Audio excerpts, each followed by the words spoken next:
Diamond is Unbreakable is a JoJo part that is loved by many JoJo fans, and I can see why. There are a lot of characters that people can love and enjoy, and a lot of them stay during the part's entire length due to the nature of the part taking place in a small town for the entire run. But sadly, there is a character who wasn't able to make it all the way through. A death in JoJo that caused a lot of change in its specific part. This video will be talking about Josuke's grandfather, Ryohei Higashikata. Okay, I know many of you expected Shigechi, but the thing about that death is that we all know about it. Yeah, we all know Shigechi's death sucks and that it was the thing that led to Kira's downfall, and unfortunately it is pretty sad for it to happen to such a young character and all that, but I hear a lot of people say that Shigechi's death was the only one in the part when it comes to main heroes in Diamond is Unbreakable, but that's technically not true. At the very first fight of Diamond is Unbreakable, we see the death of Josuke's grandfather by the hands of Angelo, and this death ended up impacting not only the rest of the part, but the rest of Morioh's history even after the ending of part 4. The death of Ryohei in its own way was really interesting. For those of you who forgot about Josuke's grandpa, you'd probably remember him if you joined my Discord server, but just in case, he was a police officer who worked in Morioh for 30 years, and still actively worked as a police officer nearly every day. Of course, a man like this has a lot of history when it comes to Morioh, so much so that he was a character who had major appearances in the spin-off light novel and manga called Crazy Diamond's Demonic Heartbreak, otherwise known as Crazy Heartbreakers. Now, a man like this has a lot of history in Morioh and thus saw a lot of events take place, and we saw a big example of this with the fight against Angelo. For those who forgot, Angelo was the first villain that Josuke and Jotaro fought, most famous for being a rock later on. As a serial killer, he was quite the strong opponent, and something interesting is that it was Josuke's grandpa who arrested him 20 years before Diamond is Unbreakable took place. So of course, as Angelo's first act of revenge against Josuke, he decided to kill his grandfather, who took him to prison all those years ago. This death is important to Diamond is Unbreakable and its themes because it makes sure to remind the 9.1% of my audience that they are currently living amazing lives as they are subscribed to my channel. And this death symbolizes the passing of the torch. With Josuke's grandfather being a police officer, he was someone who protected the town for decades. But from this moment on, it was Josuke Higashikata himself who had to protect the town of Morioh. It was after this tragic passing of his grandfather that Josuke had to step up and protect the town from other killers like Akira and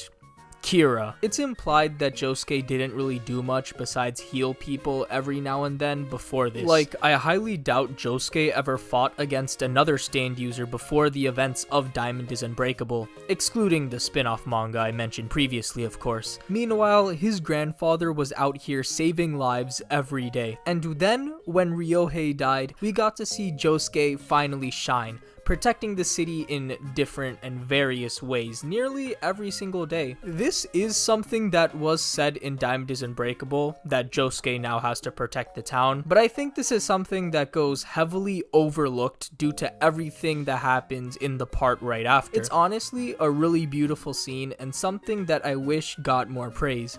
And speaking of praise, here's another video where I give a lot of praise to some Hamon users back in the day.